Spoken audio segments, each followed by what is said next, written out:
রেমালের পরের দিন পানিপারুলে ভোরের দিকটা আমরা উঠে পড়েছি। একটা দুটো করে পাখিও দেখা যাচ্ছে। বাড়ির সামনেই ধান মাঠ, শুকনো ধান মাঠে জল দাঁড়িয়ে গেছে। তবে যতটা বীভৎস ভাবা হয়েছিল ততটা ঝড় হয়নি। তারে একটা ঘুঘু পাখিও এসে বসেছে। কেবল আমরা না, গ্রামের আরও একজন দুজন করে করে সবাই বেরিয়ে আসছে।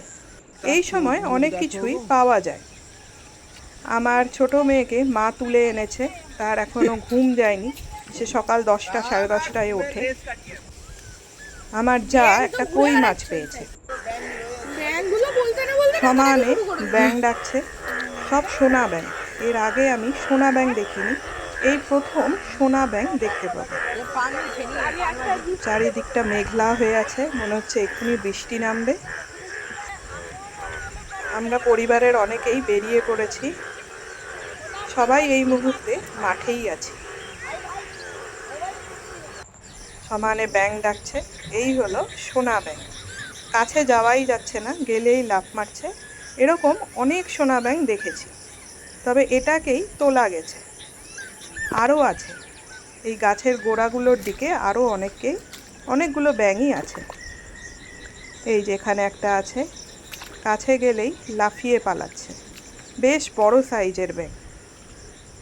আমার বড় মেয়ে মাঠ থেকে একটা কাঁকড়া ধরেছে। কাঁকড়াটাকে পুষবে বলে বাড়িতে নিয়ে এসেছে। বাটিতে রাখা মাত্রই জলে ছোট ছোট কাঁকড়া বেরিয়ে পড়েছে। ওকে বারবার বলা হচ্ছে চিতি কাঁকড়াটা মাঠে ছেড়ে দিতে। ওর ইচ্ছে নেই, মাঠে ছাড়তে এসেছে। একেবারেই ইচ্ছে নেই, ওর ইচ্ছে ছিল এটা কলকাতায় নিয়ে যাওয়া। তো সবগুলো যে ছাড়লো তা নয়, দুটো ছোট ছোট বাচ্চা রেখে দিয়েছে। এই সময় মাঠে আমরা কাঁকড়া দেখতে পেয়েছি বেশ কিছু, নানান রকমের গেরি, গুগলি, দাঁড়কাকগুলো বসে বসে খাচ্ছে। কাঁকড়াটা জীবন ফিরে পেয়েছে। ওরা গর্তের মধ্যে থাকে, আবার গর্ততেই ঢুকে যাবে।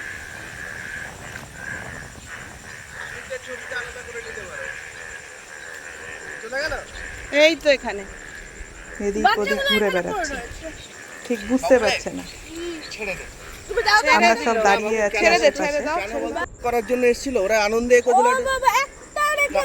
যে দুটো ছোট ছোট কাঁকড়ার বাচ্চা নিয়ে যাবে বলেছিল, ওই চামচে আছে, সেই দুটো ছেড়ে দেওয়া হলো।